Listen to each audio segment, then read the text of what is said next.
राम राम राम राम राम राम राम राम राम नारायण नारायण। संबंध। सिद्ध भक्त के लक्षणों का दूसरा प्रकरण, जिसमें 6 लक्षणों का वर्णन है, आगे के 15वें श्लोक में आया है। यस्मान्नो द्विजते लोको लोकान्नो द्विजते च यः हर्षामर्षभयोद्वेगैर्मुक्तो यः स च मे प्रियः। जिससे किसी प्राणी को उद्वेग नहीं होता और जिसको खुद भी किसी प्राणी से उद्वेग नहीं होता, तथा जो हर्ष, अमर्ष, ईर्ष्या, भय और उद्वेग से रहित है, वह मुझे प्रिय है। व्याख्या।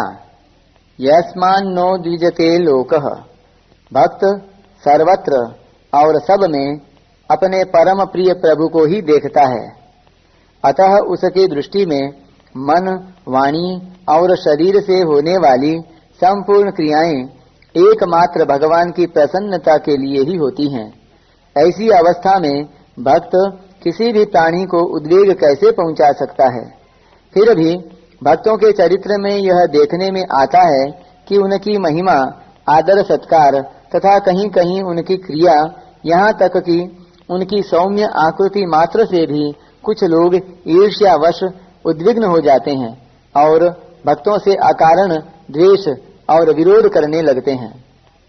लोगों को भक्त से होने वाले उद्वेग के संबंध में विचार किया जाए तो यही पता चलेगा कि भक्त की क्रियाएं कभी किसी के उद्वेग का कारण नहीं होती, क्योंकि भक्त प्राणी मात्र में भगवान को ही देखता है। वासुदेवः सर्वम्। उसकी मात्र क्रियाएं स्वभावतः प्राणियों के परम हित के लिए ही होती हैं। उसके द्वारा कभी भूल से भी किसी के अहित की चेष्टा नहीं होती। जिनको उससे उद्वेग होता है, वह उनके अपने राग द्वेष युक्त आसुर स्वभाव के कारण ही होता है। अपने ही दोष युक्त स्वभाव के कारण उनको भक्त की हितपूर्ण चेष्टाएं भी उद्वेगजनक प्रतीत होती हैं। इसमें भक्त का क्या दोष? भर्तृहरि जी कहते हैं, मृगमीन सज्जनानाम तृण जल संतोष विहित वृत्तिनाम लुब्धक धीवर पिशुना निष्कारण वैरिणो जगति। हरिण, मछली और सज्जन क्रमशः तृण, जल और संतोष पर अपना जीवन निर्वाह करते हैं। किसी को कुछ नहीं कहते, परंतु व्याध, मछुए और दुष्ट लोग अकारण ही इनसे वैर करते हैं।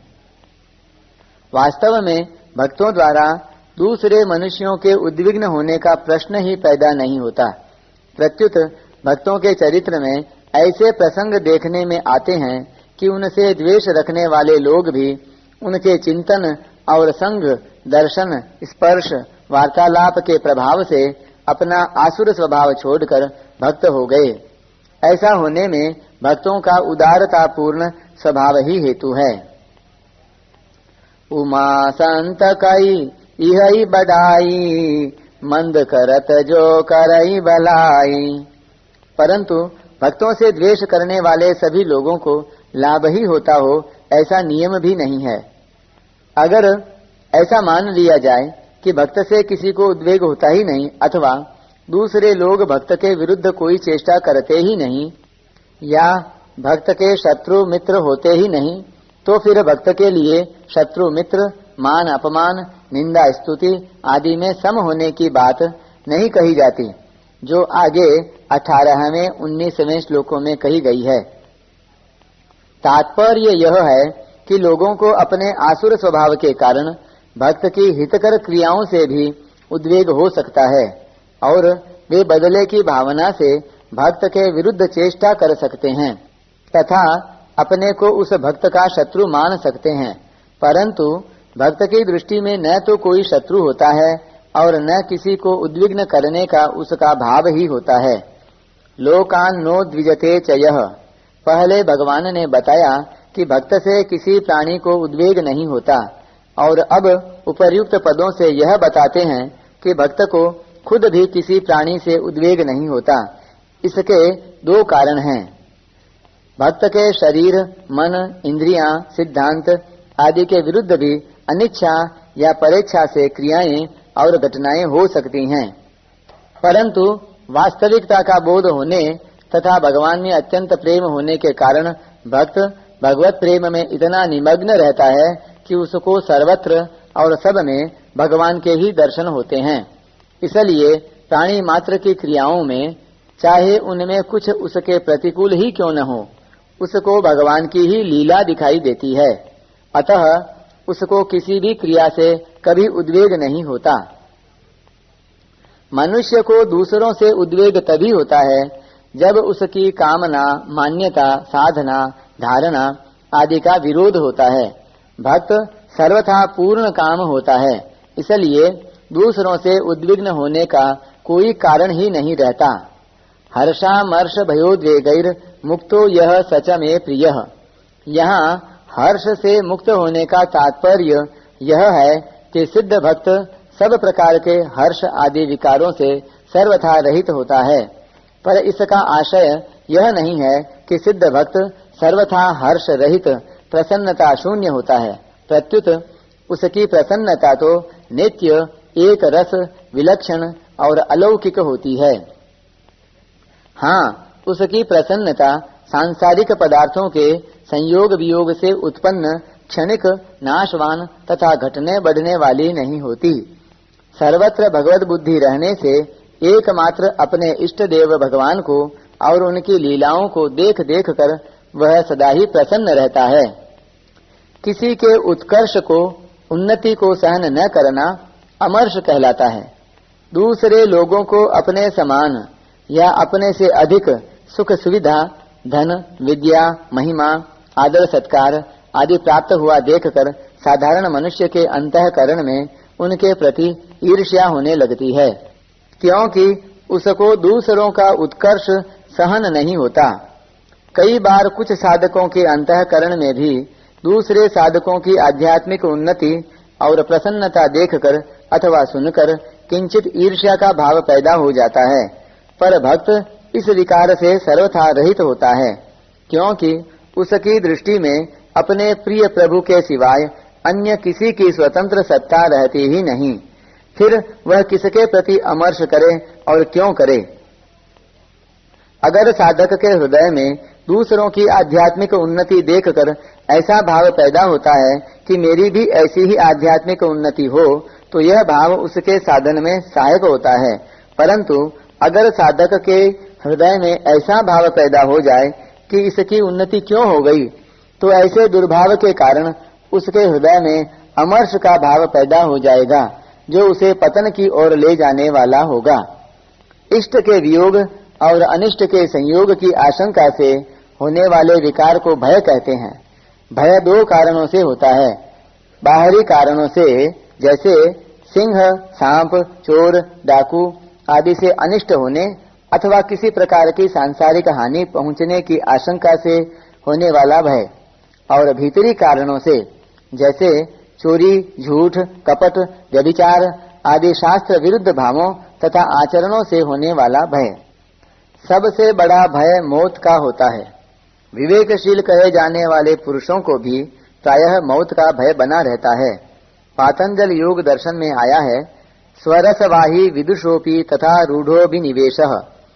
साधक को भी प्रायः सत्संग, भजन, ध्यान आदि साधनों से शरीर के कृश होने आदि का भय रहता है। उसको कभी कभी यह भय भी होता है कि संसार से सर्वथा वैराग्य हो जाने पर मेरे शरीर और परिवार का पालन कैसे होगा। साधारण मनुष्य को अनुकूल वस्तु की प्राप्ति में बाधा पहुंचाने वाले अपने से बलवान मनुष्य से भय होता है। ये सभी भय केवल शरीर के आश्रय से ही, यानी जड़ता के आश्रय से ही पैदा होते हैं। भक्त सर्वथा भगवत चरणों के आश्रित रहता है, इसलिए वह सदा सर्वदा भय रहित होता है। साधक को भी तभी तक भय रहता है जब तक वह सर्वथा भगवत चरणों के आश्रित नहीं हो जाता। सिद्ध भक्त को तो सदा सर्वत्र अपने प्रिय प्रभु की लीला ही दिखती है। फिर भगवान की लीला उसके हृदय में भय कैसे पैदा कर सकती है। मन का एक रूप न रहकर हलचल युक्त हो जाना उद्वेग कहलाता है। इस 15वें श्लोक में उद्वेग शब्द 3 बार आया है। पहली बार उद्वेग की बात कहकर भगवान ने यह बताया कि भक्त की कोई भी क्रिया उसकी ओर से किसी मनुष्य के उद्वेग का कारण नहीं बनती। दूसरी बार उद्वेग की बात कहकर यह बताया कि दूसरे मनुष्यों की किसी भी क्रिया से भक्त के अंतःकरण में उद्वेग नहीं होता। इसके सिवाय दूसरे कई कारणों से भी मनुष्य को उद्वेग हो सकता है, जैसे बार बार कोशिश करने पर भी अपना कार्य पूरा न होना, कार्य का इच्छानुसार फल न मिलना, अनिच्छा से ऋतु परिवर्तन, भूकंप, बाढ़ आदि दुखदायी घटनाएं घटना, अपनी कामना, मान्यता, सिद्धांत अथवा साधन में विघ्न पड़ना आदि। भक्त इन सभी प्रकार के उद्वेगों से सर्वथा मुक्त होता है। यह बताने के लिए ही तीसरी बार उद्वेग की बात कही गई है। तात्पर्य यह है कि भक्त के अंतःकरण में उद्वेग नाम की कोई चीज रहती ही नहीं। उद्वेग के होने में अज्ञान जनित इच्छा और आसुर स्वभाव ही कारण है। भक्त में अज्ञान का सर्वथा अभाव होने से कोई स्वतंत्र इच्छा नहीं रहती। फिर आसुर स्वभाव तो साधनावस्था में ही नष्ट हो जाता है। भगवान की इच्छा ही भक्त की इच्छा होती है। भक्त अपनी क्रियाओं के फल रूप में अथवा अनिच्छा से प्राप्त अनुकूल प्रतिकूल परिस्थिति में भगवान का कृपापूर्ण विधान ही देखता है और निरंतर आनंद में मग्न रहता है।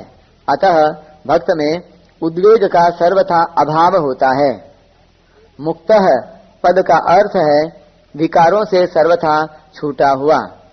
अंतःकरण में संसार का आदर रहने से अर्थात परमात्मा में पूर्णतया मन बुद्धि न लगने से ही हर्ष, अमर्ष, भय, उद्वेग आदि विकार उत्पन्न होते हैं।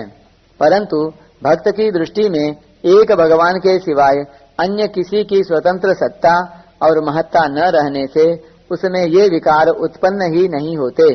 उसमें स्वाभाविक ही सद्गुण सदाचार रहते हैं। इस श्लोक में भगवान ने भक्तः पद न देकर मुक्तः पद दिया है। इसका तात्पर्य यह है कि भक्त यावन मात्र दुर्गुण दुराचारों से सर्वथा रहित होता है। गुणों का अभिमान होने से दुर्गुण अपने आप आ जाते हैं। अपने में किसी गुण के आने पर अभिमान रूप दुर्गुण उत्पन्न हो जाए तो उस गुण को गुण कैसे माना जा सकता है। दैवी संपत्ति से कभी आसुरी संपत्ति उत्पन्न नहीं हो सकती, अर्थात सद्गुण से कभी दुर्गुण उत्पन्न नहीं हो सकते। अगर दैवी संपत्ति से आसुरी संपत्ति की उत्पत्ति होती तो दैवी संपद विमोक्षाय इन भगवद वचनों के अनुसार मनुष्य मुक्त कैसे होता। वास्तव में गुणों के अभिमान में गुण कम तथा दुर्गुण अभिमान अधिक होता है। अभिमान से दुर्गुणों की वृद्धि होती है, क्योंकि सभी दुर्गुण दुराचार अभिमान के ही आश्रित रहते हैं।